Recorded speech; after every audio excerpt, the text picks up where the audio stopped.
Ladies and gentlemen, welcome to Supernatural Selection. I'm your host, Kevin the Bastard. With me this week are Mike the Skeptic. Mike, how are you doing this week? I just had a Christmas tree cake, so I'm doing fine. Fuck you. Son of a bitch. I know. Yes. And I'm diabetic. I can't have one. And we also have Mr. David Davis. David, how are you doing today?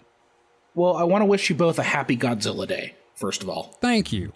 Because we are recording this on November 3rd, which is Godzilla's 68th birthday. And they are also celebrating the 50th birthday of Jet Jaguar. Yes, and then also there is going to be a new Toho Godzilla film next year. I heard that. I clearly have a fixation with Godzilla, and you know what? That's good for tonight's episode because we're dealing with some fun stuff. We are. We're dealing with stuff that is actually not even as fake seeming as Godzilla for the most part. So this week, our belated Halloween special. Ooh. Spooktacular. Spooky postponement. Yeah, no, health problems happen. And we're going to be reading SCP articles from the SCP archive, which can be found at, I believe the website is scp-wiki.wiki.com. Now, Kevin. All right. Yes. I'm not as up to date on the internet as you, obviously, but what is an SCP? An SCP is an anomalous object, place, or person that has been cataloged on the website. SCP stands for Secure, Contain, Protect, and it is run by the SCP Foundation, who are responsible for finding and containing all of these anomalous things. Now, are these real? No. Oh. I wish they were. Right, the world would be a lot more fun if this shit was real. Well, until you get an XK class into the world scenario, but you know. Yeah. So it doesn't stand for scrotum, cock, and perineum? It doesn't. Oh, damn. Unfortunately. Dare to dream, Mike. Dare to dream. Damn it. I signed on for the wrong show then. You really did. Let me change my entry real Mike, quick. you need to go and get on the other podcast on this radio station, Key Party. That's like on a Sunday. That's too much work. You're not hell, wrong. I'll have you on the mutant hours. Yep. So we've each picked out an SCP article to read. And I don't know. I don't know how spooky each of us have chosen, or I don't know if we've chosen spooky, goofy, or what. So we'll read those if we have time. We may do a second round, but we've definitely each got one, and then follow up with our questions as usual. So I'll tell you what. Who wants to go first? Not it. David, why don't you go first? Fair enough. Okay. So, I'm dipping into the old school here. I'm going with something within the first 100 SCP Foundation entries. Nice. This is SCP-096. Now, this one is labeled as the Shy Guy. The Shy Guy. Alright, so we have the item number of SCP-096. The object class is Euclid. Now, for those at home, can you explain the major object classes? Of course, I'm going to go ahead and read from the wiki itself. So, Euclid class SCPs are anomalies that require more resources to contain completely, or where containment isn't always reliable. Usually this is because the SCP is insufficiently understood or inherently unpredictable. Euclid is the object class with the greatest scope and is usually a safe bet that an SCP will be in this class if it doesn't easily fall into any of the other standard object classes. As a note, any SCP that's autonomous, sentient, and or sapient is generally classified as Euclid, due to the inherent unpredictability of an object that can act or think on its own. Right. So this is like, I think, the catch-all category for the archive. Most stuff's going to fit in here. Anything that refuses to be contained, like me, yes, is going to be a Euclid class. I remember when that group of Euclids got together and they started that boy band, Euclids on the Block. Yes, thank you. Thank you. I quit. Get back here. All right. So now we have this idea that, like, the expectation is that this is something that's not going to be easily contained. Exactly. So as far as how these go, I know that, Kevin, you and I have done like a little bonus ep on the Patreon where we've talked about SCPs, a little less structured, but for those of us who are new, these articles are classified like literal dossiers on a database of objects. So, And they have a typical format. Yeah, so right now I'm going to read what are called the special containment procedures. And this is where the fun comes in because of how elaborate some of these can get. Yes. Okay, here we go. SCP-096 is to be contained in its cell, a 5 by 5 by 5 meter airtight steel cube at all times. Weekly checks for any cracks or holes are mandatory. There are to be absolutely no video surveillance or optical tools of any kind inside SCP-096's cell. Security personnel will use pre-installed pressure sensors and laser detectors to ensure SCP-96's presence inside the cell. Any and all photos, video, or recordings of SCP-96's likeness are strictly forbidden without approval from Dr. and 05-. Alright, so already we have an interesting sort of containment procedure to this thing. Very elaborate. Indeed. Now, let's go ahead and get into the description of what this thing is. Yes. Okay. SCP-096 is a humanoid creature measuring approximately 2.38 meters in height. Subject shows very little muscle mass with preliminary analysis of body mass suggesting mild malnutrition. Arms are grossly out of proportion with the rest of the subject's body, with an approximate length of 1.5 meters each. Skin is mostly devoid of pigmentation, with no sign of any body hair. Alright, SCP-096's jaw can open to 4 times the norm of an average human. Other facial features remain similar to an average human, with the exception of the eyes, which are also devoid of pigmentation. It is not yet known whether SCP-96 is blind or not. It shows no signs of any higher brain functions and is not considered to be sapient. That's fucked. And it's also interesting because if we consider Euclid classes as being things that can think for themselves, we suddenly have something that can't or doesn't show signs of traditional sapience. Okay, so SCP-096 is normally extremely docile, with pressure sensors inside its cell indicating it spends most of the day pacing by the eastern wall. Now, isn't there a certain magical law or something attached to, like, the east magic? I don't know. I actually would have to research. I feel like I've heard of that before. That's true. I mean... Yeah, okay. So, however, when someone views SCP-096's face, whether it be directly, via video recording, or even a photograph, it will enter a stage of considerable emotional distress. SCP-096 will cover its face with its hands and begin screaming, crying, and babbling incoherently. Approximately 1 to 2 minutes after the first viewing, SCP-096 will begin running to the person who viewed its face, who will at this point be referred to as SCP-096-1. Right. Okay, now this is getting pretty interesting here. Yeah. So, documented speeds have varied from 35 kilometers per hour to kilometers per hour. Redacted. Yep. Right? And seems to depend on the distance from SCP-096-1. At this point, no known material or method can impede SCP-096's progress. The actual position of SCP-096-1 does not seem to affect SCP-096's response. It seems to have an innate sense of SCP-096-1's location. Note, this reaction does not occur when viewing artistic depictions. So I'm getting Looney Tunes logic here. Yeah? Nothing is impeding it. Yeah, it sounds like a Pepe Le Pew. Or like, like Wile E. Coyote running through a rock face or something. Sure, yeah, that too. But like, you lock the door, you turn around, there's Pepe. Oh, enchanté. Okay. Oh, my little pigeon.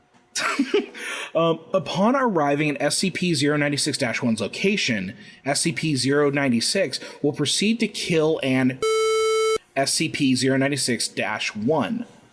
100% of cases have left no traces of SCP-096-1.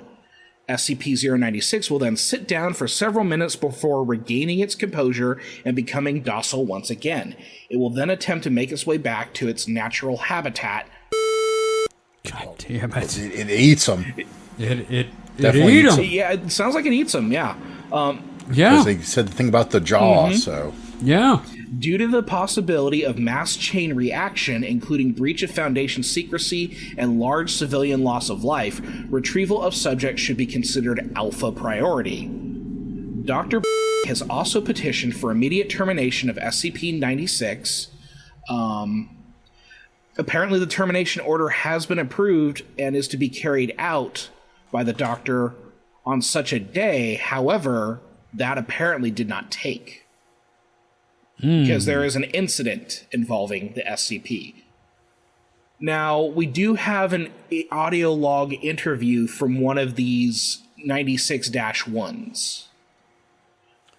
Right. Now, do you want me to read that? I think that will be appropriate. All right. So, there's going to be a lot of redaction here, so if you hear beeping, it's not me swearing. It's literally I'm incapable of saying these things because the SCP Foundation will come after me. All right. And we got to be careful. Yep. Okay. Audio log from interview 096-1. Interviewer, Dr. Interviewed, Captain, retired, former commander of Retrieval Team Zulu 9A. All right. Begin log. Time, research area, Captain. It's always sucks ass to get to the initial retrieval duty. You have no idea what the damn thing is capable of besides what jacked up information the field techies can scrape up, and you're lucky if they even tell you the whole story. They told us to bag and tag, didn't tell us jack shit about not looking at the damn thing. Doctor, could you describe the mission, please? Captain, yeah, sorry. We had two choppers, one with my team and one with backup with Zulu 9B and Dr. We spotted the target about 2 clicks north of our patrol path. I'm guessing he wasn't facing our direction, else he would have taken us out then and there. Doctor, your report says SCP-096 didn't react to the cold. It was negative degrees. Captain, actually it was negative... And yes, it was butt naked and didn't so much as shiver. Sorry, I'm a child, and the word butt naked. Pausing for a second, I mean, think about the description of this thing. I'm picturing like nude Slender Man with like an extendable jaw. See, I'm just picturing like emaciated Robert Smith from The Cure. You know what this reminds me of? What's that? Wendigo. Yeah, a little bit. Yeah, I feel like there's elements of the Wendigo. It might. Well, then I'm trying to figure out the connection between the photograph, but we could theorize when we get to the end of this. Right. Okay. So, anyway, we landed, approached the target, and Corporal got ready to bag it. That's when Doctor called. I turned to answer it, and that's what saved me. The target must have turned, and my whole squad saw it. Oh, shit.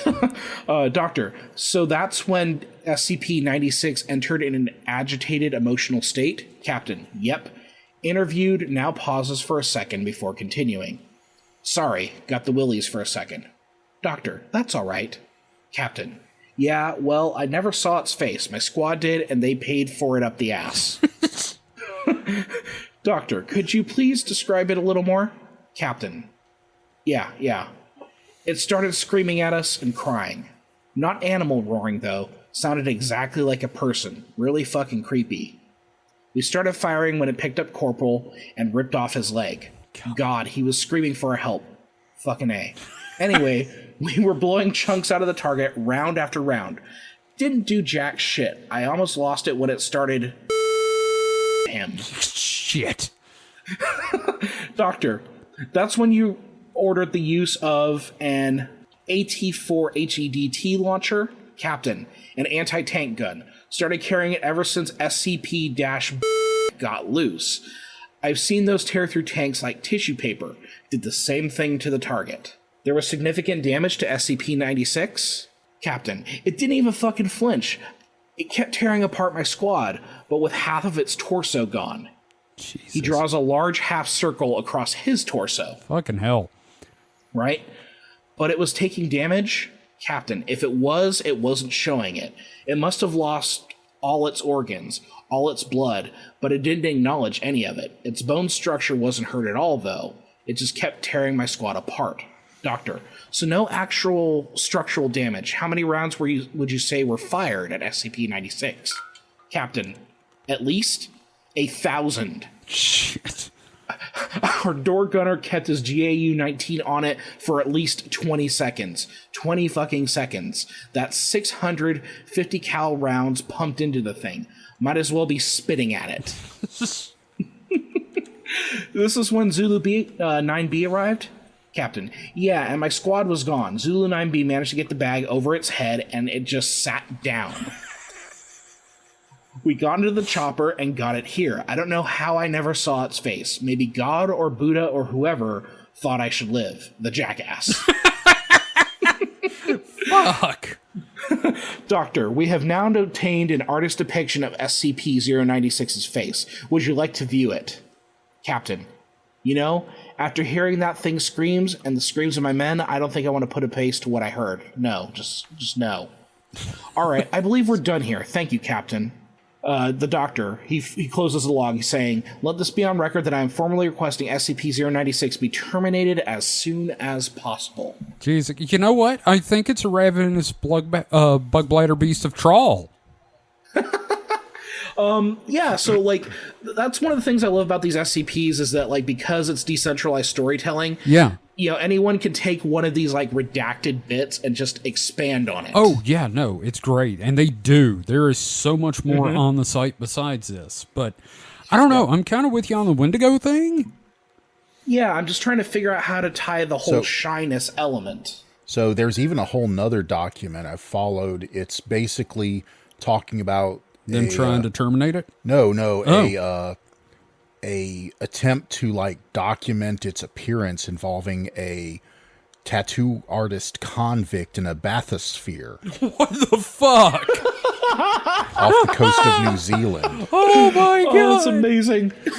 And apparently, yeah, it just rips. My thought is, like, what if you, like, went to the exact opposite side of the earth from it? It'd still get you. Well, I mean, will it go like around the earth? Would it go through the earth? Like, you know, fucking Kool-Aid Man. Holy shit. I think it would go through, dude. Burst through the ground. Oh yeah. And then eat you. This is like Skinwalker Kool-Aid Man. Oh my god. That's holy shit, dude. That's crazy. So here's the question. Do we feel this is a scary one? Is this spooky enough? It's pretty spooky. It is creepy. I mean, the fact that you could just look at a picture of it. Mm-hmm. So I think this kind of ties into the kind of the early, like, photograph, mythos, it, like, stealing your soul. Oh yeah, yeah. Maybe it, like, photographs do steal its soul, but it only notices when, like, someone looks at it. It can feel it leaving its body. Yeah, so it comes, and that's why it eats the person, because it's getting wants it back. its soul back. Yeah. Hey, there's just it has like a leaky soul that just looking at it. It's got a saggy diaper that leaks its soul. Well, the eyes come on, the eyes are the windows to the soul. Yeah. So its soul is literally coming out of its eyes and going into people that see its eyes. Wow, Mike, you're onto something here. Yeah. Now, my other thing is this really reminds me of, like, just, it's a better version of a shitty internet creepypasta. You know, the kind that ends with, and I know because I was you. You know, it also reminds me of some anxieties that I had in high school because I had a lot of image issues with myself. and I absolutely hated being in photographs. That's fair. I also, it's also interesting is like I absolutely hated my voice for the longest time. And now it's weird that I'm doing a podcast now, but like no, I had some like severe anxieties about my appearance and how I sound, and this is kind of like tapping in on that a little bit. Right. For me, no, I can understand. Don't look at me. Don't look at me. Don't look at me. Go away. Yeah. It's the shame monster. Yes. Wow, that was a fun one.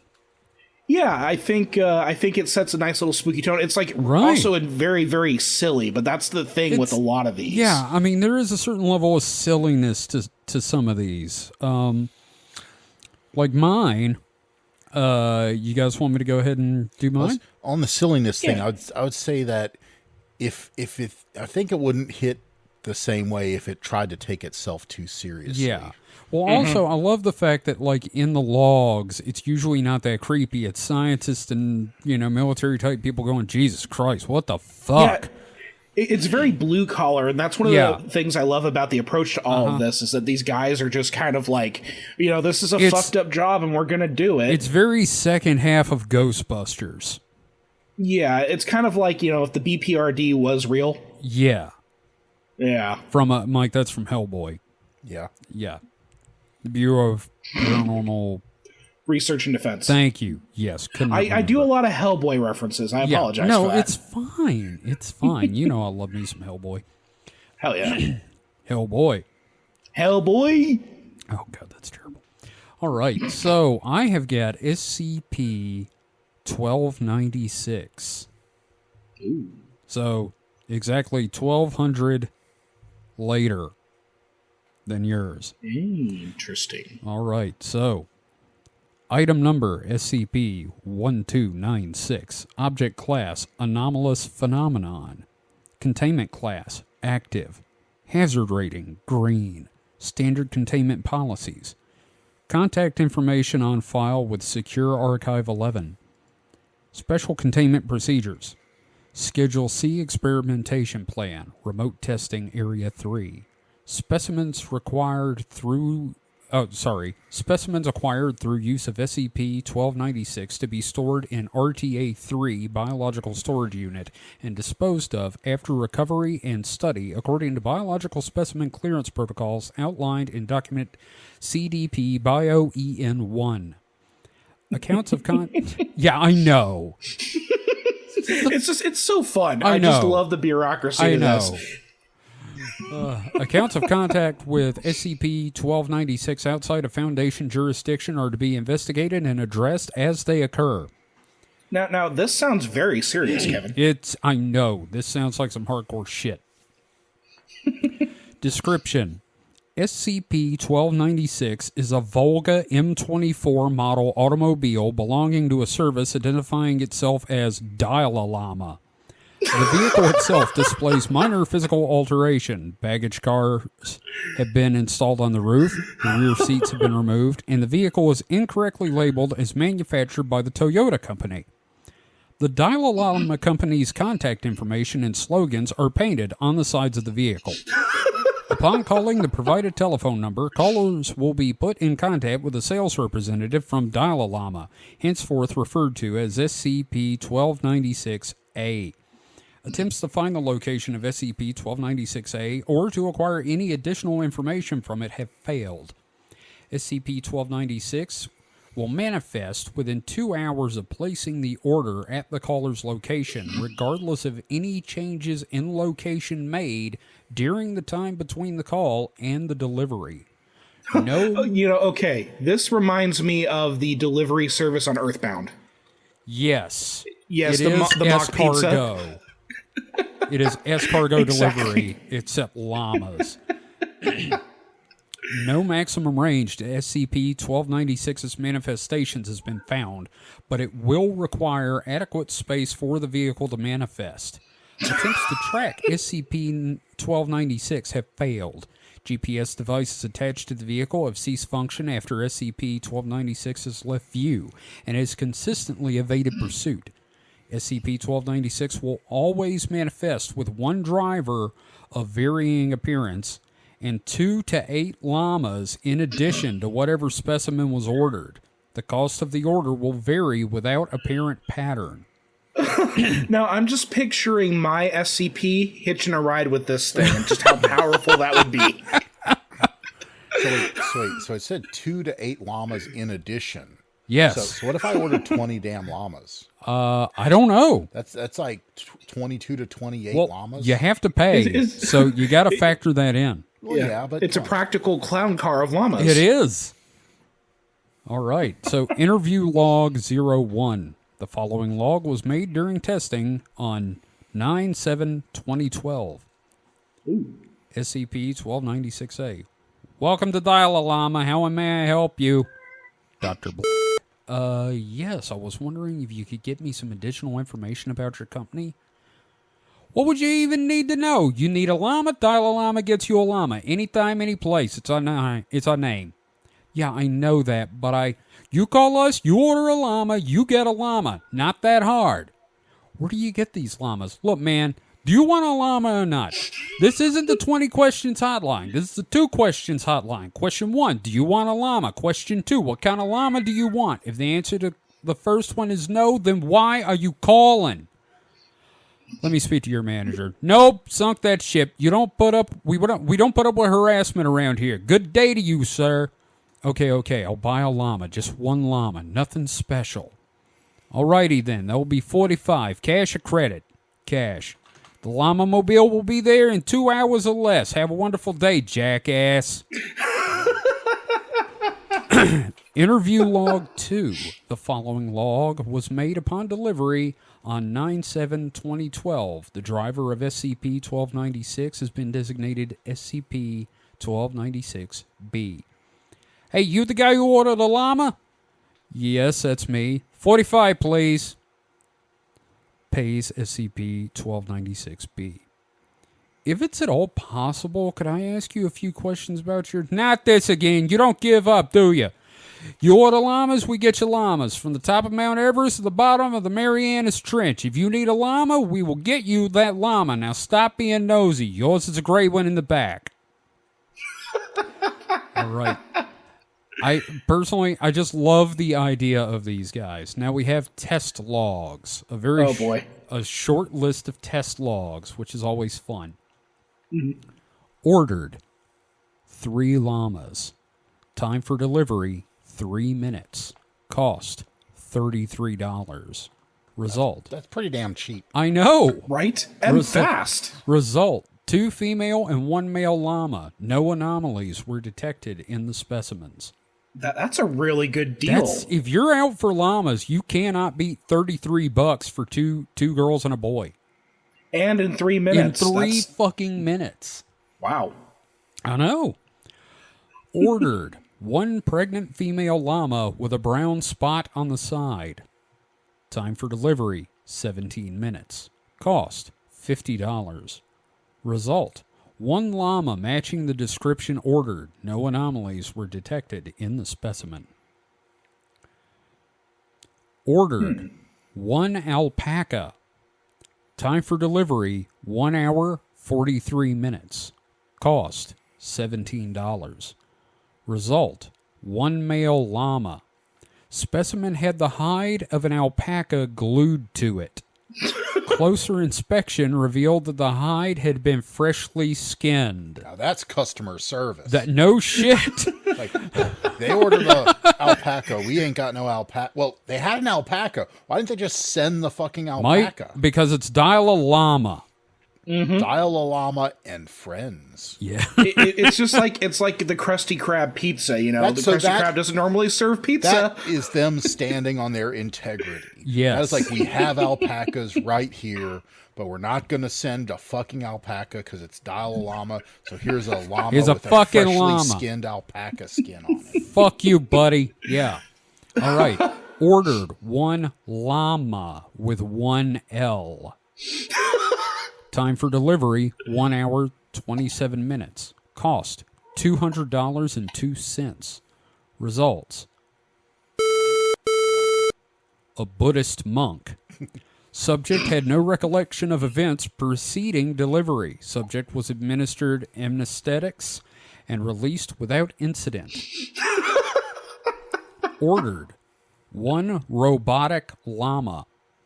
Time for delivery 1 hour and 13 minutes. Cost $3,561.87. Results: 1 automaton in the shape of a llama. Behavior was identical to that of a biological llama. So I did have a theory that that complications made the price go up, but the alpaca was only $17. Yeah, I think it's because that's costing you both a llama and an alpaca. Yeah. Mm-hmm. Yeah. Ordered SCP-1545, which, just so you know what it is an anomalous llama costume. Like, like a pantomime horse type. Yes. Mm-hmm. But when you get inside, you act like a llama. Like, the two people just become, like, they get really in character. Okay. So, ordered SCP-1545. Time for delivery, 15 seconds. Cost, none. Notes. SCP-1545 was observed to vanish from its containment locker upon ordering. SCP-1545 was delivered 15 seconds later, containing 2 deceased individuals, both unidentified. Autopsy revealed that they had been deceased for at least 24 hours. Delivery consisted of SCP-1296 driving past the delivery area at approximately 150 kilometers per hour. SCP-1545 was thrown from the roof by a second SCP-1296-B subject. SCP-1296-B-2 was heard to scream, "Just fucking take it!" before departing. Well then. No, I appreciate that, like, there's some storytelling going on here because someone clearly was inspired by this one to do the llama costume, and then that thought experiment was then brought into this one. Yeah, I'm sorry, I just love the whole, just fucking take it! Oh, it is one of my absolute favorite SCPs, and I wanted something that was funny. Oh, yeah. So, it was still very creepy, though, too. In a way, because it's got 2 dead people, and then, like, they skinned a fucking alpaca. Yeah. And glued the skin to a llama. Mike, what's your theory on this? So, I don't know if I have an overarching theory, but I was going to say that, I mean, where do they get the llamas from? Doesn't matter, does it? You pay, you get a llama. Yeah, but I mean, do they have a llama farm? Are they just like abducting llamas? Well, are they creating llamas out of things? Well, considering that they're creating things that don't. All right, some of the things don't exist, like a robot llama. That obviously doesn't exist, so that was created wholesale. And I think, you order a pregnant llama with 1 spot on the side, and they just suddenly have one. I think that's being very specific. I think it's prestidigitation of some form. That's like, you have a llama replicator there. I think things llama, are being Earl Grey, hot. I just picture Picard doing that and pulling out a cup of meat with fur. But then that maybe that's just because it was an SCP and it sucked it out of existence into the Dalai Lama service. Maybe it's just pulling them from realities where what you need exist. And it could be be hammer space. No, that's true. No follow up on the monk though. Was the monk No, they didn't say if the monk had just vanished from a monastery. Well, he had no memory of what happened. Well, yeah, but I don't know. But it didn't say was he returned to his monastery. They returned him to his monastery to find that there was already a monk by that name there. I'm guessing what happened was they gave him the amnesiac stuff and then sent him back to his monastery where he still lives out his days going, where was I? I lost a day. I don't know what happened there. Did he disappear like the SCP-1545? Probably.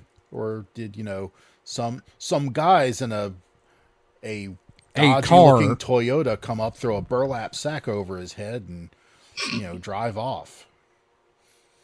And then this car... This one's wild. This car, I know. Is it like... We don't know, because obviously it just disappeared. I mean, it doesn't disappear. We just can't track it. Does it, fly? Does it, I think teleport? it vanishes. Nobody knows. I also appreciate, all the special containment procedures that set it up to be, this very serious kind of thing. Oh, yeah. No, it's great. And then it's dial a llama. So... And also they assign it to the car, right? But yes. What if it's not the car? Well, also, I need to show y'all something. A lot of SCPs, originally and still to this day, their origins are from photos of photos found online. And if you will look in the host chat real quick, I am about. Hang on, as soon as I get to host chat. I am posting a link to a photo. Oh yeah, I remember the dial. That's it. No visas required. Need a llama deliveries anywhere, anytime. I like that they blanked out the phone number. Yeah, it used to be there because I'm willing to wager they got a shit ton of calls once his picture hit.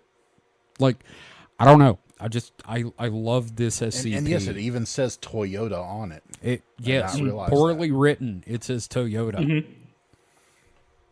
And a roof rack containing 1, 2, 3, 4. It looks like 4 or 5 llamas, and then some llamas in the back. I see 2 at least in the back seat. Yes. This is amazing. Can we just go ahead and say that is fucking amazing? Yeah, that's definitely an old internet picture, because I remember that from back in the day. Yeah, I remember that from before I even found the SCP archives. Yeah, I mean 2000, early 2000s. Yeah. Somewhere between 2001 and 2005, I would say. Yeah, Volga, that's like a Eastern European thing, isn't it? Yeah, I think that's like a Russian car or something. Or Czech or some such. Let me do some. I think we're all Googling it right now. Yeah, y'all do that. Yeah, it's Russian. That's what I thought. Yeah. From the Gorky automobile plant. Is that anywhere near Gorky Park? Probably. Okay. Yeah. But yeah, Gorky just sounds like the kid that sits in the back of the class looking the windows. It's the same grill. Yeah. It was one of those cars that it was the family car. If I remember right about those. No, not really the family, more of the bureaucrat car. Like if you were in the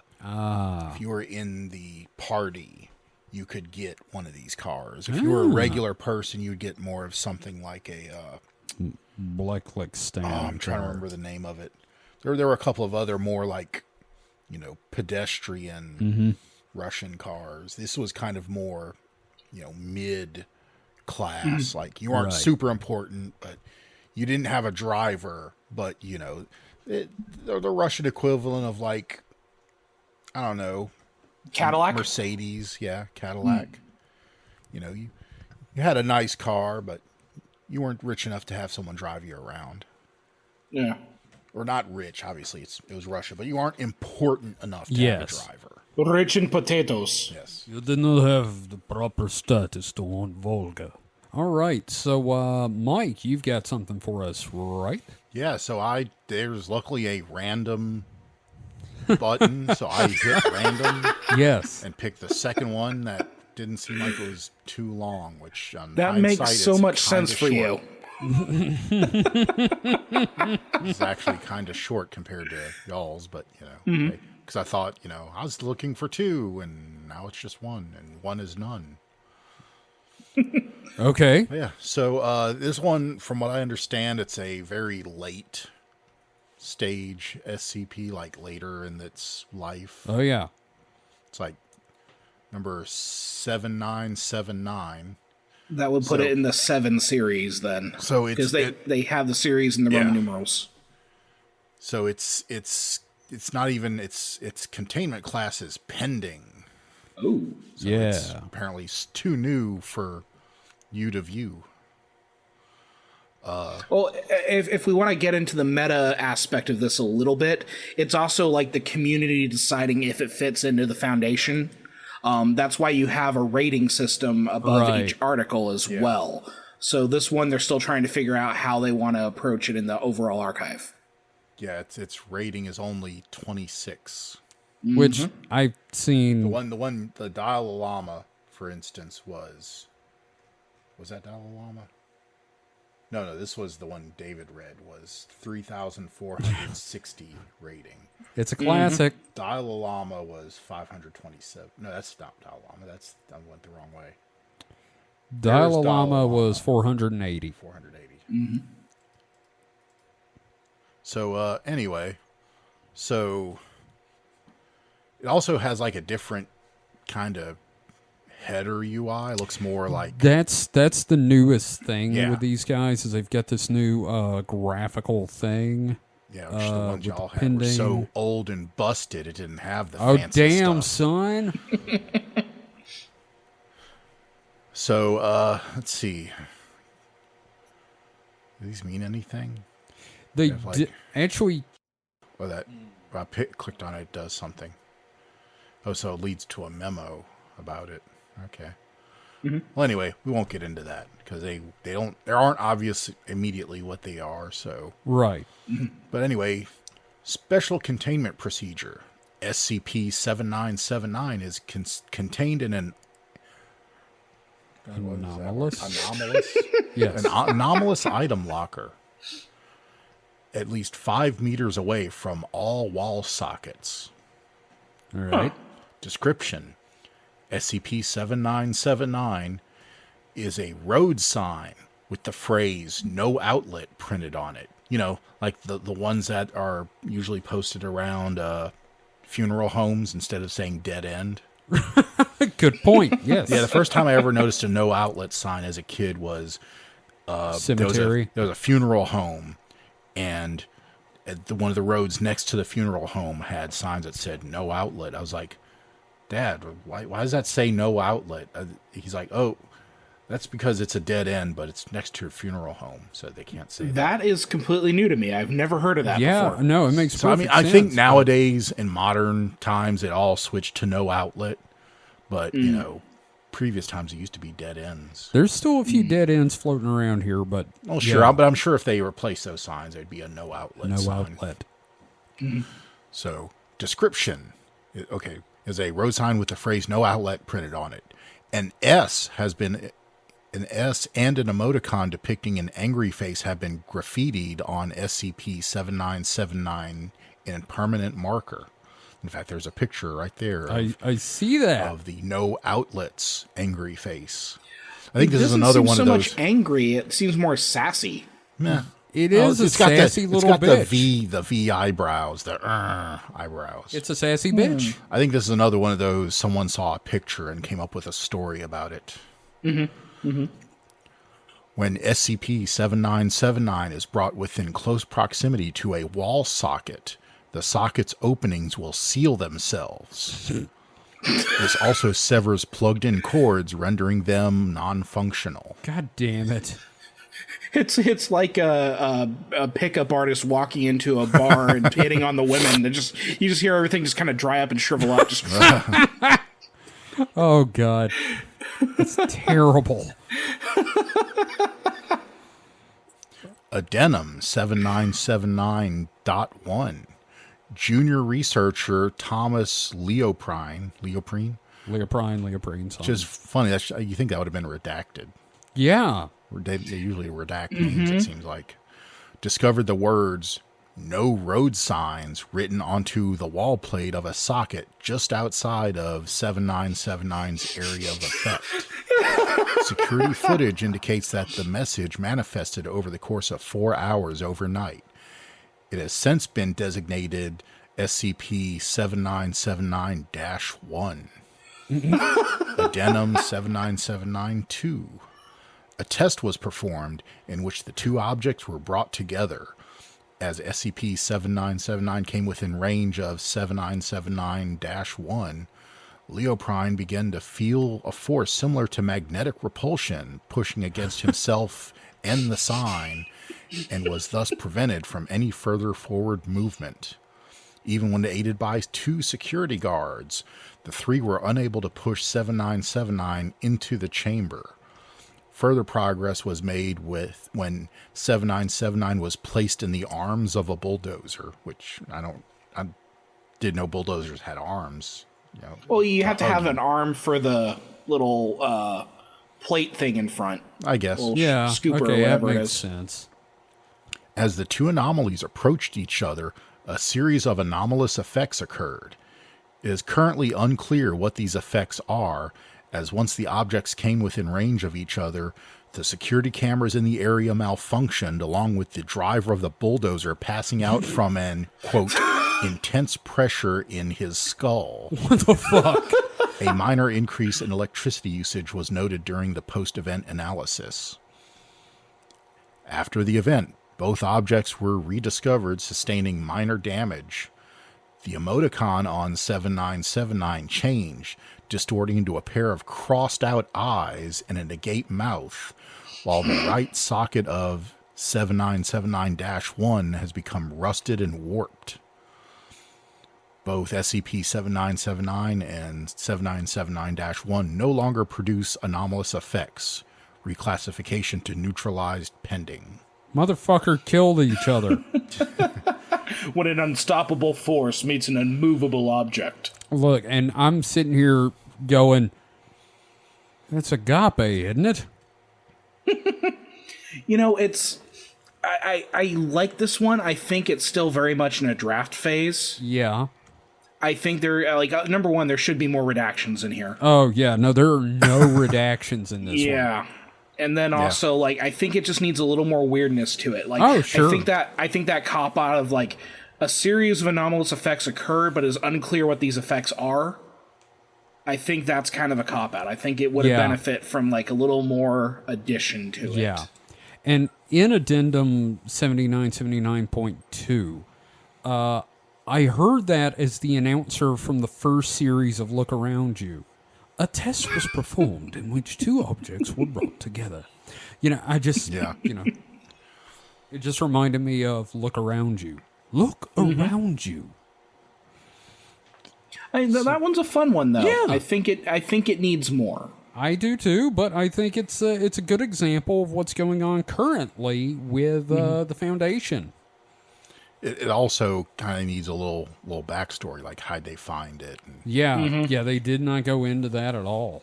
Like where was it found? I think the best detail though is the driver of the bulldozer passing out from the pressure in his skull. I think that's that's good. I think that is the best part of this whole thing so far. I agree.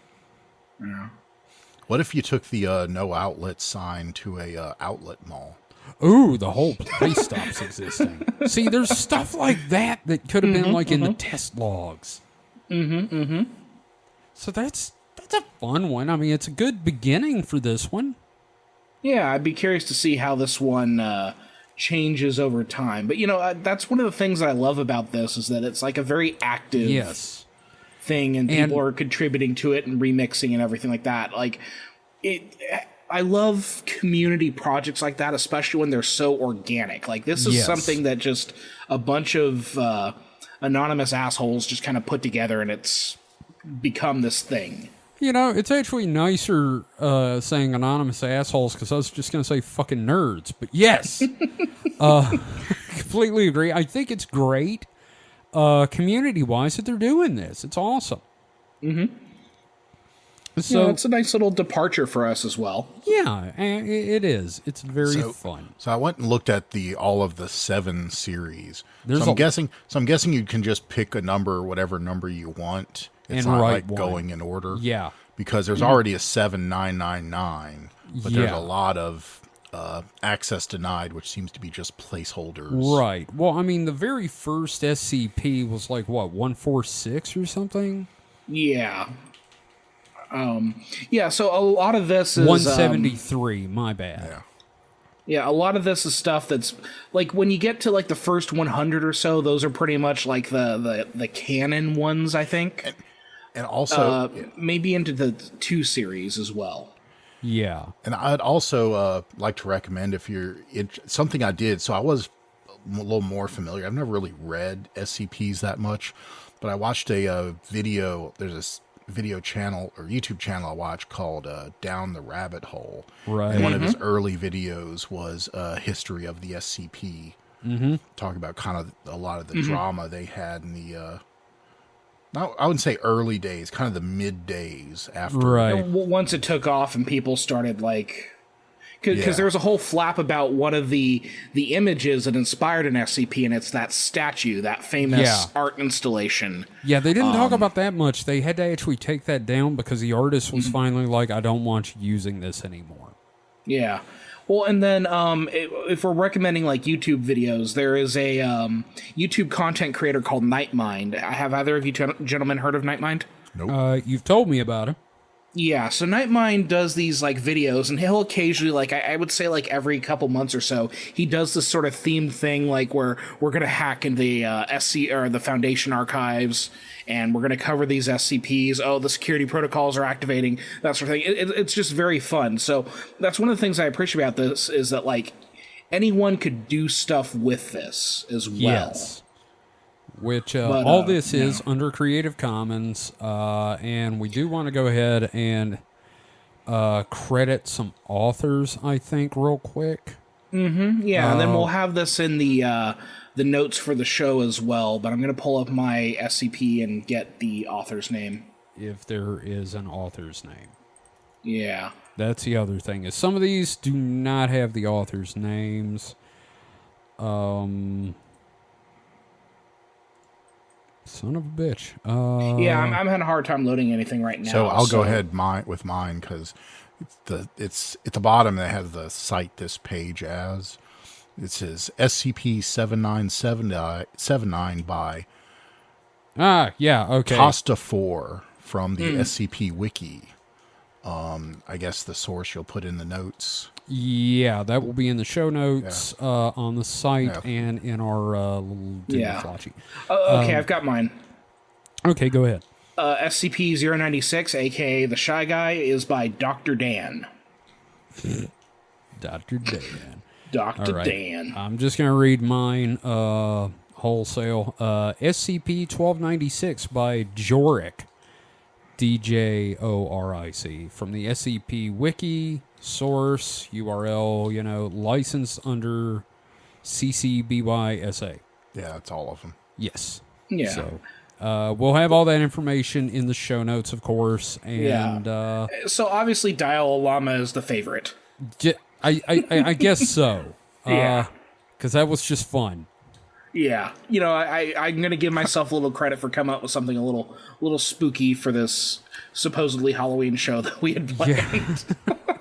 Well, my other one was kind of unsettling. I was going to do SCP-1000, and I'll save that for a Patreon episode, which our plan is that every now and again we'll do a reading of SCPs on the Patreon. So this is a little bit of a primer of what you can expect if you join us at the $10 or higher level. I also want to correct myself. So I thought this might have been a found picture, but no, apparently it was completely made for the article. Oh. It has attributions for the original signed picture, which did not have the graffiti on it, and the work done by the alterers. Mm-hmm. Yeah, and then on that note, you do have the Tales Hub and the Artwork Hub, so it's not just the entries, but also there's like a community that's creating images based on SCPs or fiction based on them as well. Right. Yeah. It's a very active community full of extremely talented people and others. So, but no, I've read some amazing stuff on here. I highly recommend checking out Alexandria Eternal is another one of my favorites, but it's just too long to fit onto an episode. Mm-hmm. So yeah, I guess that's it for the SCPs. We have got some questions this week, guys. Yeah.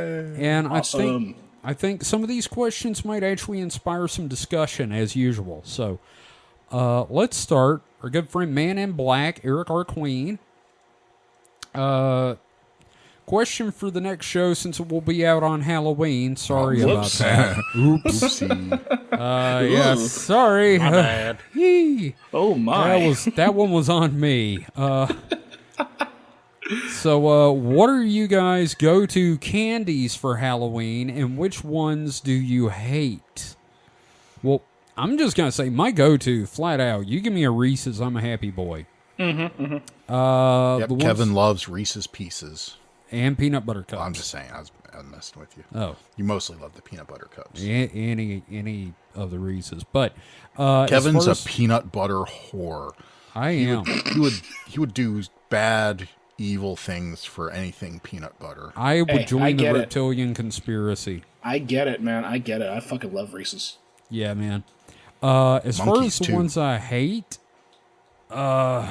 anything chalky like a Necco wafer is pretty much the devil. No, what about Smarties? They're okay, but I'd rather not have them. I mean, they're not Necco wafers, but you know, they're still. I don't know if they're too chalky. They're very tart. Yeah, well, that's different. I'm talking about chalky, like okay. Like you could draw on the fucking sidewalk with them. What about candy cigarettes? You know what? I never got them. Someone didn't have an oral fixation. Yeah, well, you know. Hey, I won't say that. That's Shut up. Whatever the fuck it was, you shut up right now. So, Mike, what's your favorite candy? Yes. Okay, except Tootsie Rolls. I'm not fond of Tootsie Rolls. See, I like Tootsie Rolls, but you just... They're just so... They don't taste like chocolate, and they're just like chewy. It's like... They're Tootsie Roll flavored. It's Tootsie Roll flavored, like, I don't know. I like them. Bubble gum. I like the Midgies, too. The little fruit and vanilla flavored Tootsie Rolls they do. Yeah. We had some... See, they bought a bag of those at work, and I think all of us, except for Mike, ate I had some, but they were just like... If I want something that chewy, I'd rather have, like, a real caramel or something. Ooh, I love caramels. The soft ones. But, yeah, I mean, I'm less picky about candy than Kevin. I will eat most things. Okay, I don't like gummy stuff either. Okay, like gummy bears or jelly beans Mm. or Twizzlers. Did you just call them Twizzlers? Twizzlers. Like they're like lizards. Twizzlers. I didn't say Twizzlers. I said Twizzlers. I misheard you, and now I'm obsessed with the idea of Twizzlers being no, it's a lizard. Twizzlord. Twizzlord. But yeah, no, the gummy stuff. I'm not. No, thank you. Okay. But yeah, especially anything. Okay, except for the Almond Joy or Mounds. No coconut either. But anything else, chocolate. Yeah. Real chocolate. See, I like Almond Joy and Mound. Oh, you're the devil. Yeah, no. I my candy taste. Holly gave me some shit about that the other day because. Do you want me to kind of dive into my answer here? Oh yes. Oh please. God, yes. Okay, so for the Mutant Hours Halloween special, I did that Chucky soundtrack, but I also did trick or treat tips, right? Mm-hmm. So I talked about candy and that sort of thing, and I was talking about Smarties and Tootsie Rolls and those kind of candies you can get in bulk really cheap, and how that's actually what you should be giving the kids because it lasts longer. Because kids want candy by the volume, and they want to be able to eat candy 2 weeks after the fact. And she gave me shit about that. No, I can see that. Garbage. Yeah, because I had Dum Dums on the list there, and Dum Dums are great. Yeah. What's wrong with Dum Dums? I used to get them all the time when I was a kid. Holly? They're dumb. Wow. Stunning and brave. The little lollipops. Yeah. Okay. Yeah, They're all yeah. right. There's nothing wrong with them. Yeah, They're but not then milk also, duds. I talked about, the one candy you shouldn't give out, and for me it was those caramel apple pops. Because I ripped out a filling on one of those one time. Yeah, no, I've almost lost teeth to those fuckers. But if I do have a favorite, it's probably a Tootsie Roll Pop. I could just if you get me the cherry Tootsie Roll Pop, like over at the Dollar Tree, I will go and I will look through the bags of them. They have like little pre-packaged bags of like 6 or 7 of them, and I will go out and deliberately pick the bag that has the most red ones. You know, that reminds me of Mike digging through the Lego minifigs and feeling them up to find the ones he doesn't have. Well, at least I got a little window on the package, so I can count. 1, 2, 3, three Tootsie Pops. See, I would rather have a blow pop than a Tootsie Pop. Like blow pops are good too. Yeah. But, now I will say, one thing I hated giving for Halloween.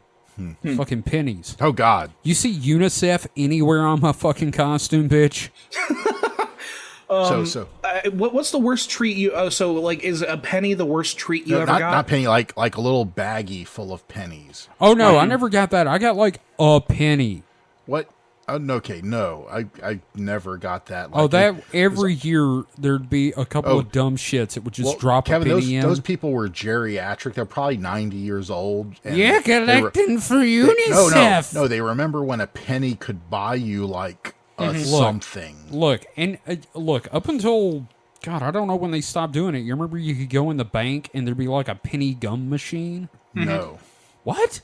Like, the earliest money thing I can remember, nothing was lower than a nickel. Holy shit.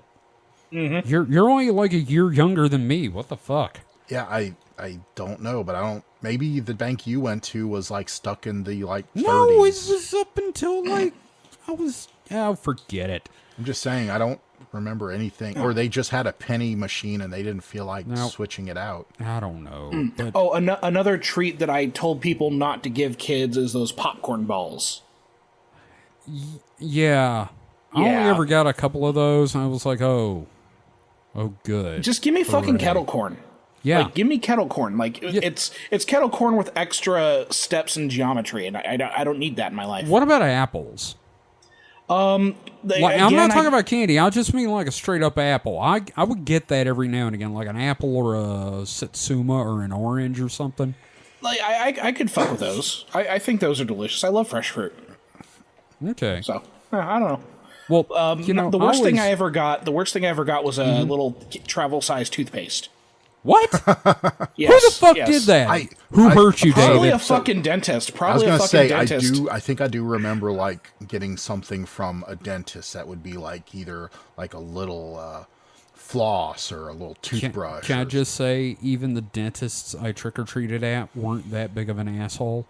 I think I got floss too one time. What the fuck? You know what that is? That's a garrote. You can kill them with it. At least, if you're going to do that, at least also give some candy. Give the candy and then the responsible thing. Look, you give me like the stickiest fucking caramel you can, and then some the dentist should be doing it to drum up business. It's no shit. Don't you want to have a job? Yep. Don't you want to put your kid through college? Motherfucker. But, so something...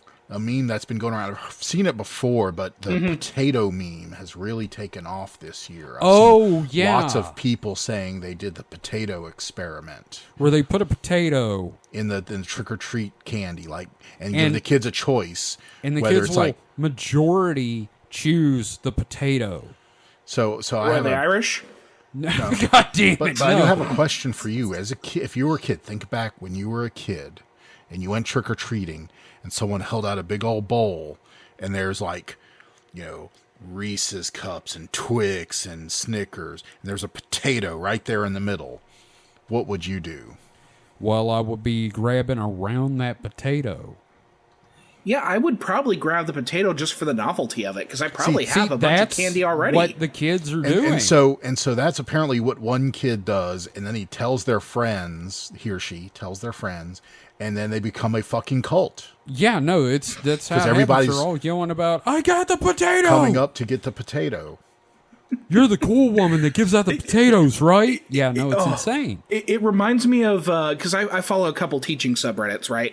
And there was a teacher talking about this club on their campus. They work at a high school, and there's a student club. And the student club is literally... It's a lettuce eating competition where 2 people are each given a head of lettuce, and who can eat the head of lettuce first wins, and this is a legitimate club at one of these high schools, and it's just like, I don't understand it, but that is like Generation Z right there. Yeah, no, it's definitely modern youth. Mm-hmm. So, well, look, Eric, thank you for that question. So, and on the candy note, I do have one more question for David. Okay. That I kind of know Kevin's answer already, which I'll tell you in a second. But oh boy. So, David, yes or no? Candy corn. Yes. Yes. Okay. God, good. yes. We could be friends then. Okay. All right. This podcast stands strong on the pro candy. And I have friends that are against candy corn. So, and Kevin is not a like super pro candy corn. I'll eat them. But he'll eat candy corn. Yeah. No, here's the thing. If you have this identity where you're anti candy corn, like, you obviously were molested by a guy who dressed as a giant candy corn or something, because there's no reason for you to be anti-candy corn. What did the candy corn do to you? Show me on the candy corn where the candy corn touched you. Which hole was the first experience you had candy corn in? So that probably determines. God. I will say, I can kind of see some of the anti-candy corn sentiment. Anti-corn? Yeah, if they're getting like the really cheap shit. Yeah, the waxy like stuff. the Farley's candy corn, dog shit. I mean, it tastes like plastic. It You tastes get like the fucking you're eating Brock's candy and corn. you get the autumn mix with the candy corn pumpkins in it. God damn it! That's okay, but I like just straight candy corn. Dude, I swear the Farley's like you're talking about, they always taste like when you accidentally take a big bite out of the wax lips. Yes, yeah, they taste like plasticky wax. Yeah, with a little bit of sweetness in it. Mm-hmm. Which, you know what? I'm going to change my mind, man. Chalky stuff is like my least favorite candy. But wax my lips? least favorite thing to get were fucking wax lips. Yeah, those were...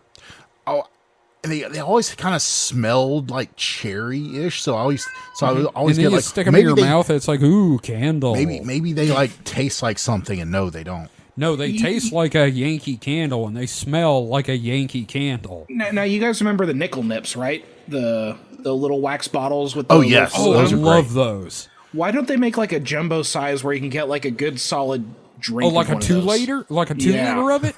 You just bite the top off and down it. Why don't we and have then you get diabetes and fucking die? Why don't we have like, bourbon in those? Oh, there you go. You can do that for an adult Halloween party. Yeah. Or liqueurs. Yeah. 99s, but in wax. It wouldn't be hard to make those little wax bottles. Probably not. No, that's true. Trick or treat, let's get smashed. Trick or treat, I'm going to lay down. All right, next question. Thank you again, Eric, for that one. Sam, what candies do cryptids and aliens give out each year for candy? Okay, so before we answer this one, let's limit ourselves here. Let's do 2 cryptids and 2 aliens. Okay. So what are our 2 cryptids? Mothman. Okay. And somebody else pick a cryptid. Bigfoot. Bigfoot. Okay. And then 2 aliens. Oh, greys and reptilians. That's greys all and there is reptilians. To it. Yeah. Okay. Let's start with Bigfoot. So we're just gonna like have a consensus here. Yeah. Okay. Yeah. What? Not our own personal. Yeah. Right. No. Bigfoot. What does he give out? Butterscotch. Butterscotch. Yes, butterscotch. I was gonna think. I kind of remember some kind of like foot-based candy, maybe, but I can't. Fruit by the foot. Yeah. Oh. Yeah, but that's not really something you give out. Well, let's just make butterscotch a thing, man. Well, I told you where that came from, right? When I worked at the mental health clinic, we had butterscotch discs out, and we ran out, and we had a suggestion box right next to it. Yeah, and we open it one day, and inside is just this poorly scrawled note that says, "Get more butterscotch."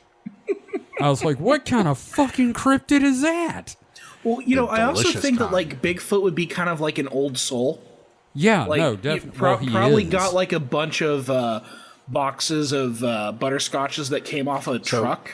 So was he so old he was annoyed when Werther's Originals came out? Oh yeah, he remembers. He gives out the old ones, the clear wrapped ones, or the gold wrapped ones. I don't remember. Not gold foil, raccoons. but like, oh yeah, they used to have foil. Not foil, but like they were gold. And this is the exact same color as the thing inside, but it was gold for some reason. Now, can you imagine being out in the woods? You're hunting for a Bigfoot. All of a sudden, a 7-foot tall ape man approaches you, and you don't know what to do. Right? He's just walking towards you. He smells awful. He has that kind of low rumble, and then all of a sudden, a giant hand approaches and drops a single butterscotch into your own hand. It's like, and then he walks off into the forest. I'm good with that, actually. So I was just imagining when you started that analogy, in my head, I was picturing the guy like just standing there, like mouth agape, not really screaming, agape, just like mouth agape. Yeah, wide open, and the Sasquatch walks up, puts it in his mouth, and then just like closes his mouth on it with his hand. There you go, little human. Yeah. Thank you. The gentle giant of the woods. Yes. with this little bag of butterscotch. I love this idea. I'm in love with the idea of the gentle He has little Sasquatch. butterscotches tucked into his fur. Oh God, they're wrapped still. Yes, yeah, no, he's not. He's not a sicko. Yeah, exactly. Yeah. So right. Butterscotch for sure for Bigfoot then. Oh yeah. Yeah. Mothman. I'm thinking M&M's for Mothman. Well, it is in the name. Yeah. Mothman, M&M. Yeah. I don't know. Let me think. Mothman. Something. I feel like something that like evokes light because moths like light. But I'm trying to think of a candy that has kind of a light angle to it. Not any that I can think of. Like a Milky Way, maybe. I don't know. I just kind of picture like I just had this mental image of like Mothman taking wing, and you're just pelted by a rain of loose M&Ms. No, you'd make those Skittles and you have a regular Skittles commercial. Okay, let's go with Skittles. That is literally just going to be an ad for Skittles. You know what? You're right. the Skittles. Yeah. Fear the rainbow. Taste the rainbow. Bridge collapses. Fuck yeah, okay, it's Skittles. Christ. He just gives out grab bags of Skittles. Just farting out Skittles as he flies The over. fucking bridge turned into Skittles and fell into the water. Sacrifice the rainbow. Oh, God. Oh, that's good. Okay, so now we got the Greys and we have the lizard people. The lizard people, yeah. Let's get that back to lizard. Yeah. All right, so Greys. David, what do you think about the Greys? I think the Greys would be very boring in their candies. You know, that's what I was thinking. It's not just because of the color. They're like little robots. They're just like, you just want sugar. So they'll either give you like a sugar packet or a sugar cube. No. Or they'll probably just do Smarties or something. Like the most basic candy possible. What? Nerds. You know what? Actually, you know what they give you? You know those little peanut butter candies wrapped in the black or orange wax paper? Yeah. That's what the Greys give you. Okay, what if they give you an Astor Pop and they have to put it up your butt? I was gonna say they just give you butt stuff. You know the thing. Oh God, the thing is, and we'll be coming to this at some point in the future. The more and more I read about the Greys, the only person that really got the butt stuff was Whitley Strieber. That's fair. So No, I'm sure there's been other like. Well, the cows are definitely getting. Wait. What are the chocolate covered cream drops? That's what they give you. The cowtails. Yes. Yeah. They give you cowtails. Yeah, because they mutilated all the cows to get. And it's full of white stuff. They think it's a fun little joke. They think it's funny. Ha ha ha ha ha. Yeah. Okay. Yeah, I say like the cowtails. Come, That makes Zipnack, sense. we must give the children cowtails. It will be funny. It's just, yeah, lizard people. Okay. Oh God, I what do already you give? know. I already know. What? You know those lollipops that have the scorpions in them?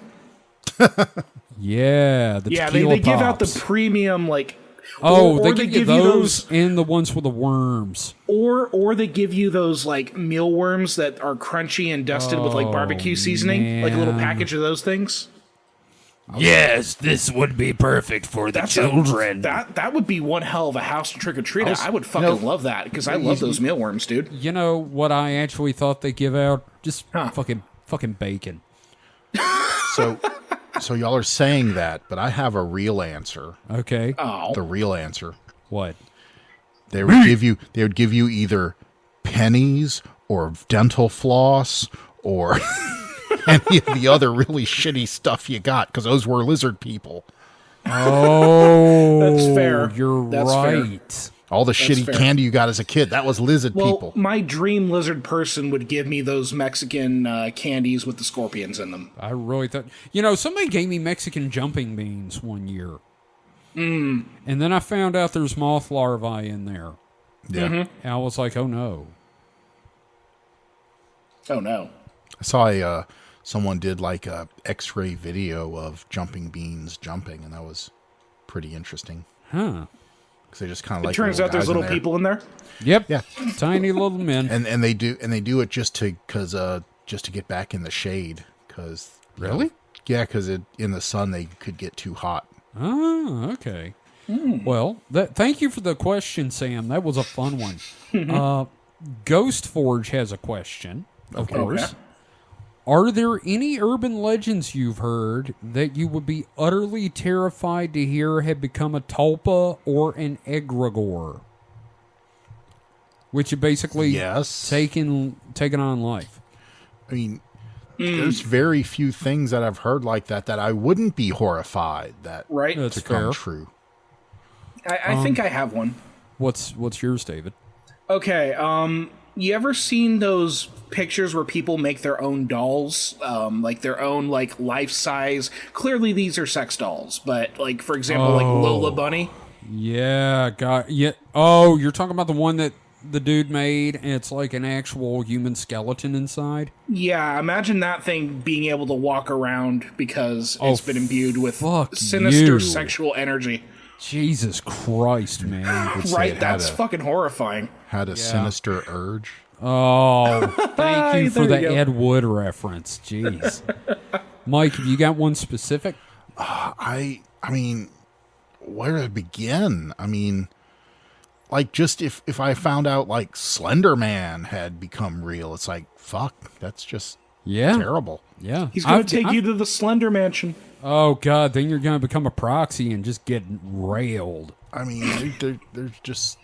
Yeah, I don't know. It's all horrifying. I've got one specifically, because this for some reason really creeps me the fuck out, and that's the black-eyed kids. Like, kids in general are creepy. You mean like Fergie and Will.i.am? Oh no, that's Black Eyed Peas babies. Yeah, that's Jim Henson's Black Eyed Pea babies. Pea babies. Fucking pea babies. Fucking pea babies. You fucking little piss baby. Oh my God. I've called someone a piss baby. I have referred to someone as a whiny little piss baby before. But no, the black-eyed kids are just creepy. They're like they're like junior versions of the Men in Black, but they just come up to your car when you're sitting in a parking lot at night and it's like, hey mister, can we get a ride home? Come on, we're just little kids. It's not like we have a gun or anything. I appreciate that they sound like a 40-year-old man. Yeah. But the fact that they're just bringing that up is pretty sus. No, I mean, seriously. Right? Like, that's the thing that always gets me. And it's or like they show up to your house like, it's really hot out here. Maybe you should invite us in, ma'am. It's like they're the most terrifying fucking version of the Men in Black. Just because these kids and just... like.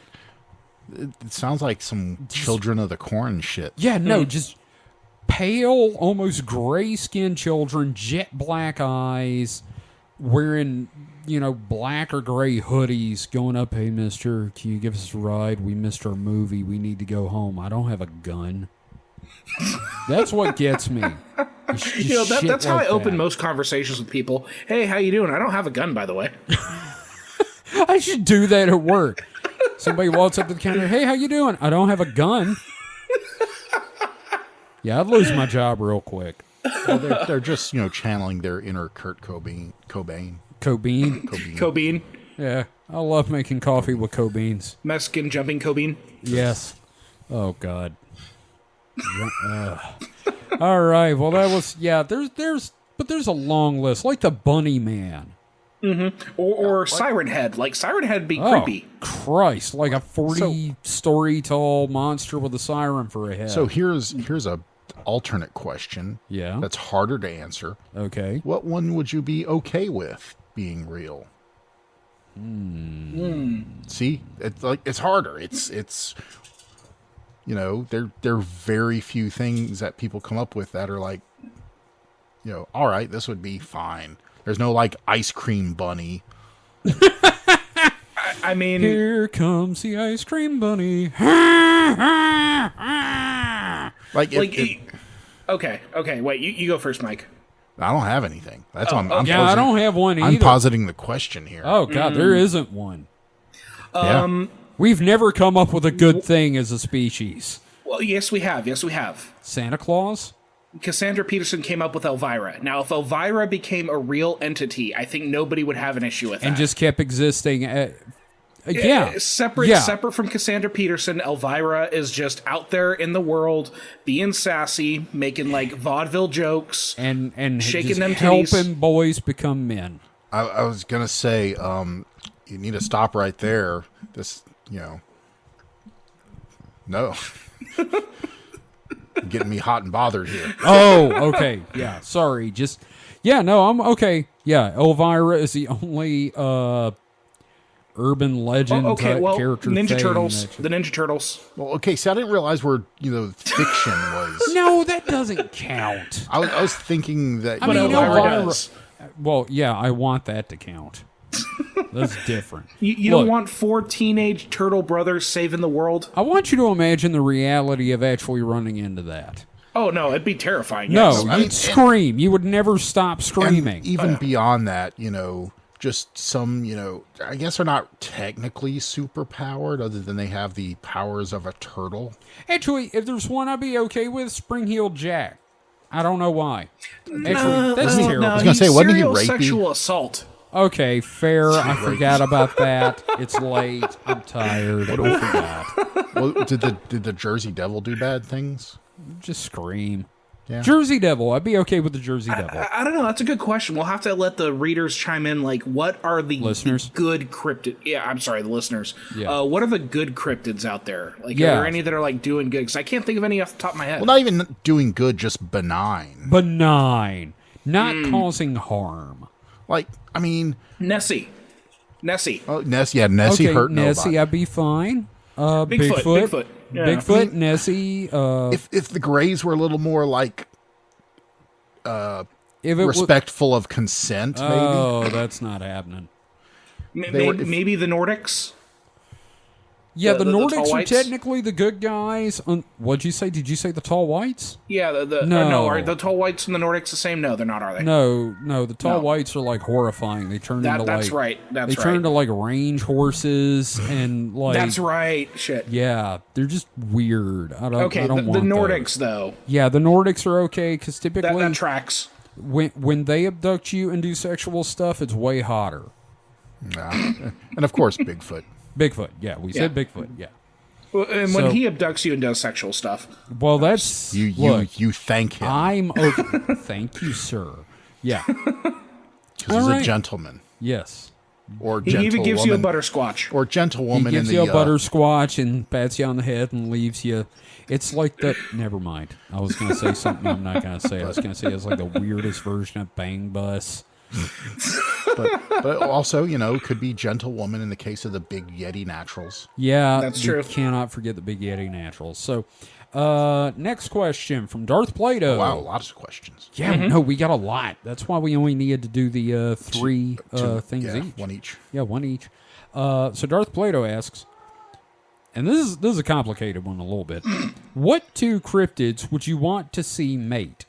Not like see the mating, but the end result. The offspring. And what would that demon spawn look like and act like? I was going to say, and we just they're basically like Pokemon, any combination is a viable. And separately, what two cryptids would you like to see the mating between? Blah ha ha ha ha. Hey, look, I'm going to answer the second. Look, I'm going to blah ha ha ha. I'm going to go ahead and answer the second one first. I just want to see Bigfoot rail a gray just so they know what it's like finally. It's like using a pool cue. Yeah. That's just like thread that motherfucker on Bigfoot's dong. How about two Bigfoots can turn them into a little spit? Oh. Spit roast. Oh, finger cuffs. Yeah. Eiffel Tower. God damn it. Yeah. God damn it. Okay, it's Bigfoots though, so big feet. So instead of the Eiffel Tower, it'd be more like the Twin Towers or Burj Kafka. They're really big. Oh, they could do the Arc de Triomphe. Do we count succubi as cryptid? I don't know. Maybe. I guess they're folklore-y, but I guess they're folklore is just old cryptids that people stop believing in. Or evolved into the Greys. No, they're just, No. We'll go over that in the future, but... Well, yeah, but... Anyway, succubi, sure, why not? Okay. What do you want? What would you want to see the offspring of, though? Oh, offspring for sure. I already have mine. Okay. Mothman and the Kentucky Goblins. Oh my god! Little tiny flying goblin-y shits. Oh my god, that would be adorable and horrible. Just because, like, they'd be cute and just flying Kentucky goblins. And there'd be a ton of them. Mm-hmm. Oh yeah, no, it's not so much they had one. It's more of they had a litter. They had a clutch. Oh god, a clutch of them. This is a clutch or a clump. But yeah, just these little tiny little Kentucky goblins with their little Mothman-y wings. Maybe they got little fur patterns like moth. Oh, maybe they got the thing around their neck like a little fur boa. Yeah. That'd be kind of cute. Kind of cute, right? And then screaming. Yes. Screaming constantly. Just screaming through the air as they swarm over Hopkinsville. Oh god, Jesus fuck. Kentucky is doomed. Holy crap. Mike, have you got a parent? So for both questions, mine's going to be the same just for the sheer what the fuck, and it'd be the most fucked up shit ever. Okay, what is it? Nessie and a Wendigo. Whoa. So the Wendigo walks inside? Yeah, just kind of, it puts on like a little helmet. It puts on like a dickhead helmet and just jumps in and out. It puts on one of the full body condoms from Naked Gun. Yes, exactly. No, there'd be no condom because they're also producing an offspring. Oh, that's fair. That's fair. Oh, yeah. And the offspring would just be fucked up. It'd be like scene in The Boys. Oh, God. You know what mine... I think the offspring would look like something from the Dinosaurs sitcom. Oh, God. Ugh. Not the mama. That's not the way I was going, but okay, sure. So mine, and this is just kind of I just want to see both of them find love. Jersey Devil and Jet Horse. Jet Horse is back. Yeah. I want Jersey Devil and the Jet Horse Man to hook up because, I mean, maybe it would get Jet Horse's intellect and it could build the jetpack. I don't know. Well, and then without the offspring would probably have horns, so you'd probably have like a jet goat. Ooh, jet goat. The crime-solving goat. So, yes. Yeah.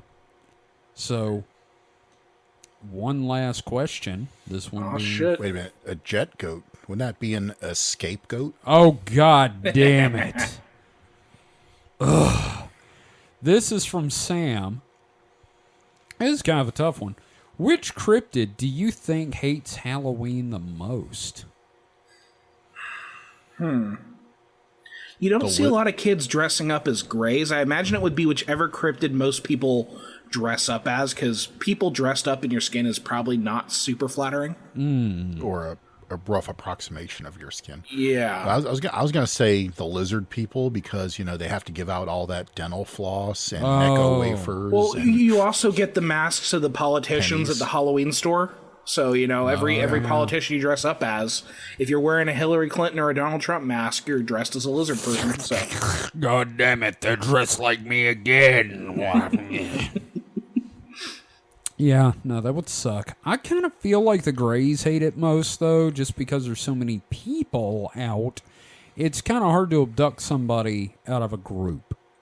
That's a good question. Now I don't get a lot of trick-or-treaters out here, but I don't see a lot of people dressed as Greys. We or haven't aliens. had trick-or-treaters in a while. Yeah. Oh, this is a kind of trick-or-treat desert here. Yeah. I don't even remember seeing a whole lot of aliens on Halloween, like, as far as people dressing up. I think there's something, like, deeply unsettling about the Greys that keeps people from dressing up as them much. Yeah. Because, like, whether you believe in them or not, there is something unsettling about the look of a Grey. Mm-hmm. I think it's because it, like, speaks to everyone because they've seen it before when they were born. Yeah, we've talked about that. But, yeah. Repressed memory thing. Not even repressed, just kind of buried. Yeah, your first memory. Yeah. You'd rather not relive it. Yes, exactly. It reminds you of a thermometer in the butt. Oh, God. Well, which also, because I think, like, more recently, they started doing thermometers under the armpit of babies. So I wonder if there's going to be, like, found memories of, aliens sticking things in people's armpits. I was taken by the Greys and he stuck his dick under my arm. That played the silence. Yeah, okay. I mean, I didn't know where to go with that. Yep. All right. Well, I made it weird, so time you didn't make to it close. Weird. I said it first. Yeah, well, still, I said the thing about the dick under the arm, so... There's nowhere to go other than Japan for that. Yep. I'm big in Japan. So, thank you, everyone, for listening. We really appreciate it. We got some new art coming up next week for the Weekend Weird, so it's not always just Enrique with Saturn or Jupiter. Been exploiting that AI. Damn straight. Work for me, bots. Got that DALL-E 2 stuff going on. It's going to give me some stuff to talk about for the next Dead Internet Theory as well. Damn straight. I'm playing right into it, man. So, yeah, thank you, everyone, for listening. You can, of course, get in contact with us via the contact form on our website. If you have had anything strange, paranormal, happen to you or a family member, please contact us at supernatpod.rocks. We would love to talk to you about it after a very brief vetting process. And you can hit us up on Twitter at supernatpod. You can find David on Twitter at HPKOMIC. That's HP Comic. You can find a link to all of his comics and radio shows and whatnot there, correct? That is correct. Give us a plug for the week. Yeah, I think you and I could both agree that there is a brand new podcast out there. I know that you and I were both disappointed by another show that we will not get into. Yes. But there is, for every time God, like, closes a window, he opens a door. Yeah, that's what the grandparents say. So yes, the Haunted Objects podcast, which you and I are both incredibly happy with. Yes, this is the New Kirks, who David and I are both fans of. They did the series Hellier on Amazon. The new podcast is called Greg and Dana's Haunted Objects podcast, and they talk about things in their weird museum, their traveling weird museum. And their first episode was a plank from the Amityville house. Yes, which I got a chance to listen to it already. It's actually on YouTube, so you can find it there. I don't think it's filtered into Google Podcasts yet, so I haven't had a chance to subscribe to it on there, but it's on their YouTube channel, Planet Weird. I highly recommend checking out. It's very entertaining. And if you like this show, if you like our vibe, it's a lot of that on their show as well. It is. Yeah. It is. They're even deeper into it than us. Well, because they actually have these things that they've been able to study, it's such an interesting perspective. Because I know that Zach Bagans tries to do that with his haunted museum, but also Zach Bagans is kind of a starfucker. So, like, they talk a bit about Zach Bagans on there. Yeah, it's funny. Like when you get into this like whole world of like TV ghost people, you start hearing the stories, and you know who they're talking about. But but Greg and Dana have access to this library of really interesting stuff, and it's one of the most unique approaches to this subject that I've heard. Definitely. And I actually just got done watching the first season of Hellier yesterday again. Mm-hmm. And you know what? It was better the second time around. I take it back. The whole tin can thing I found much more interesting this time. Well, and it's one of those things where you kind of have to rewatch it to kind of put these things. Again, you and I are going to have to talk about Hellier. Yeah. We'll talk about it on the Patreon first. Yeah. Yeah. So that name, was it Zach Bagans? Mm-hmm. Yes. Of the Underhill Baganses? Right. He actually specifically pronounces his name Bagans because his actual name is Baggins, but he hates when people say that. Now, you know what's funny? I would lean into that shit. You know what's funny? He was at Dragon Con, Mike. Oh, really? Yeah, and I specifically did not go meet him. Now, see, I want to do an episode on Ghost Adventures, and I want to have Holly on for that, because she and I are obsessed with Ghost Adventures, because there's some interesting stuff that they do, but there are also a lot of problems with what they do. You mean like screaming at ghosts? Yeah, number one, going in there and hassling the ghosts, generally a bad idea, and there's a reason why most locations seem to have more problems after they do an investigation. Yeah. But that's for another episode entirely. Yeah, we'll get into that. Mike, what were you going to say? I was going to say, could you just imagine being a Baggins? That's like an in with anybody. Dude, man. Yeah. We wants it, precious. Oh, that's pretty good. Yeah. Yeah, you're good, dude. Yeah, I can also do the SpongeBob laugh. Oh, God. All right, here we go. Oh, God. Jesus Christ in a chicken basket. God damn it, Bobby. Happy Halloween! So, yes, happy late Halloween. We apologize for that. Again, get in touch with us if you have anything you would like to come on the show and talk about in the future. Oh, yeah. At supernatpod.rocks. Mike? I was going to say, I have a Neutronio wand, so I'm almost a Ghostbuster, right? You got ghost problems. I'm your man. Yeah. There you go. I'm here for you. He's ready to not believe you. Yeah. But he'll take your money anyway.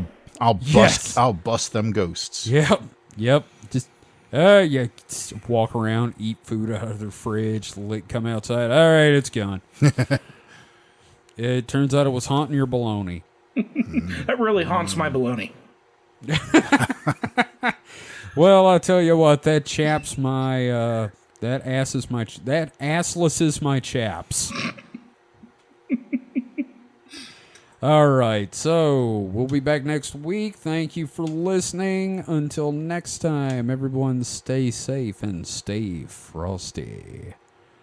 Oh, wait, before we go, I meant to say, you will not find us on Twitter. You can find us at SupernatPod on the Elon Musk infosphere at twitter.com LLC. Okay. Yeah. I forgot I wanted to say that. Yes. The Elon Musk infosphere. Yes, all right. Yes, rich man bought thing. Yes, rich man buy thing ruins stuff. Well, he hasn't ruined it yet, but he's on the road to it. Everybody loses their job tomorrow. All right. All right, everybody. We'll see you next time. Until then, stay safe and stay frosty. Goodbye. May the Godzilla be with you. And also with you. Didn't ask me if I wanted to plug anything. Oh, I'm sorry. Okay. Well, you never do. Well, yeah, but, It's you nice want to plug anything? Well, I've been watching Chainsaw Man. Oh, is that good? Yeah, it's pretty good. Okay. Very bloody, but, good otherwise. Okay. Dude has chainsaws. And his main motivation, he just wants to touch boobs. Wow, that is the most anime thing you've said. Yes. Yeah. All right. But relatable. Yeah. Very. Chainsaws for hands.